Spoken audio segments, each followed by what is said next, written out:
What's up, YouTube? Today I got this 2011 Chevy Equinox with a 2.4 liter Ecotec engine. The customer's been complaining of intermittent low power, sometimes it's stalling, and also the check engine light coming on and off. Anyways, this is a notorious problem with these Ecotec engines that use its design with variable valve timing. I already scanned it. The code is going to be a p0013. B, camshaft position actuator circuit open, bank 1. Now this has two cam solenoids. One is for the exhaust side of the engine, the other one's for the intake side of the engine. This particular code is for the exhaust side of the engine. Anyways, I've already diagnosed this video. Most of the time I do that before I do these videos, so I don't bore y'all to death with a long video. And the fact that, you know, I work in the real time in the shop, so I got to get things done. Anyways, if you haven't subscribed to my channel, please subscribe so I can continue to make videos like this to make your life easier. I'm going to show you how to diagnose this real quick. It's a very common issue, a very easy diagnosis, and I'm going to show you how to replace these solenoids as well. Let's get started. Now I'm going to go ahead and clear the code since I'm already in here with the scanner. Alright, no check engine light on. Let's turn this bad boy off. Let's do this.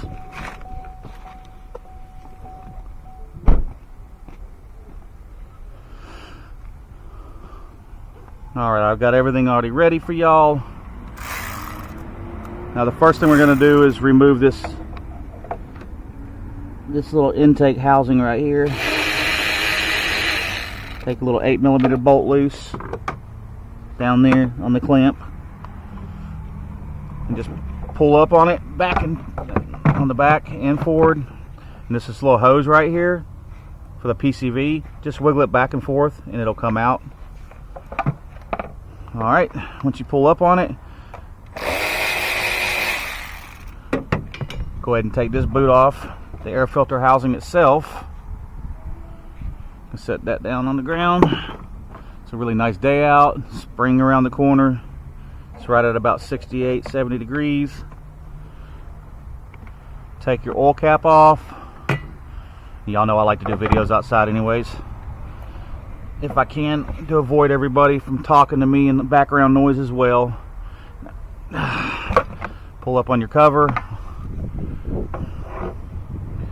On the back's the little grommets right here. You have one right there too, but well, whoever worked on it last, that little piece right there that had that grommet on it's broke off, but it's just a beauty cover, no big deal. Alright, now we have our intake cam solenoid and our exhaust cam solenoid, and they look the same, but they're two different parts. I've already got the parts right here. Now you might be asking why I'm doing both. Well, because one, this is a notorious problem for GMs. Two, if one went bad, the other one's right behind it. So I always suggest to the customer, you want to do both. It's a good time to do it because I got this cover and everything off, and you're going to be right back here anyways sometime soon to do the other one anyways. Like I said, I'll let them decide. Just pull up on your little clips here, work them out. I usually pull them completely out if I can, because even when you pull them up, sometimes they don't want to. Still, the clips are the same, so it doesn't matter where you put those. Now, push back on your tab, pull up. Notice one's gray and one's black. Now, you can't plug them in wrong, because the tabs are different, so you ain't got to worry about that. So let's get that plug out of your way. Now these solenoids are supposed to ohm out between, I want to say 7 to 12 ohms or 8 to 12 ohms, somewhere in that range.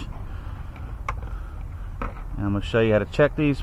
Put your meter into ohms, touch the two leads together, make sure it's reading. Should be infinite.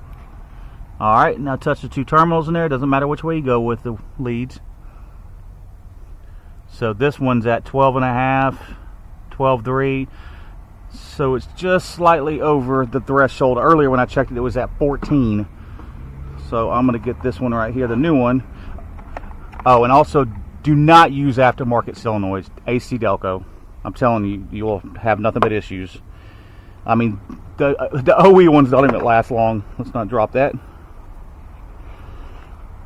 Let alone the aftermarket ones. If you're trying to save money, you're just going to be doing them again. See, that one's at 10.5. If you didn't see that, I'll show you again. 10.5 versus almost 13 on the other one. It's a big difference. It doesn't sound like it is, but it's just enough to make the computer. Yep, 10.5 right there.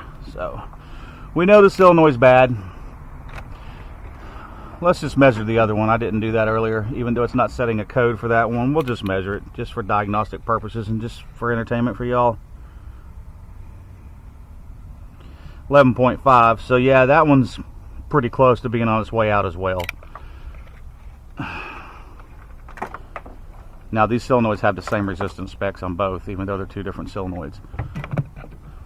Alright, let's change these bad boys. Now we're going to grab a 10 right here.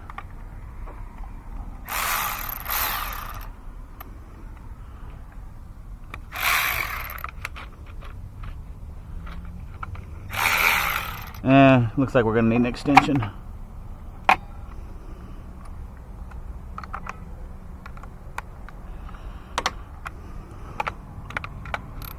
Alright.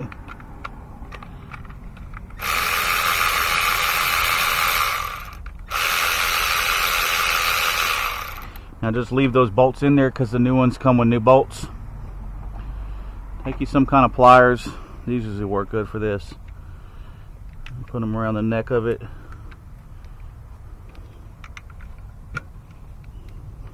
Just twist them back and forth and pull up. The gray goes in the front. The black in the back. Black back. Be black. Now you can put them in the wrong way. Don't do that. You'll know when you go to plug them in that they ain't plugging in. Now just take a little bit of oil, stick your finger in there and just rub it around the O-ring a little bit. And just push it down until you hear that little click when it seats. Grab the other one.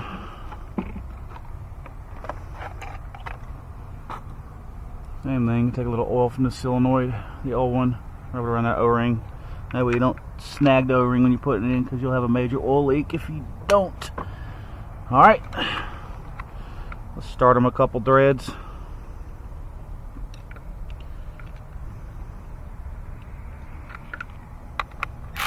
Reverse your ratchet. Run them down slow. Little snug. Just the final little oomph.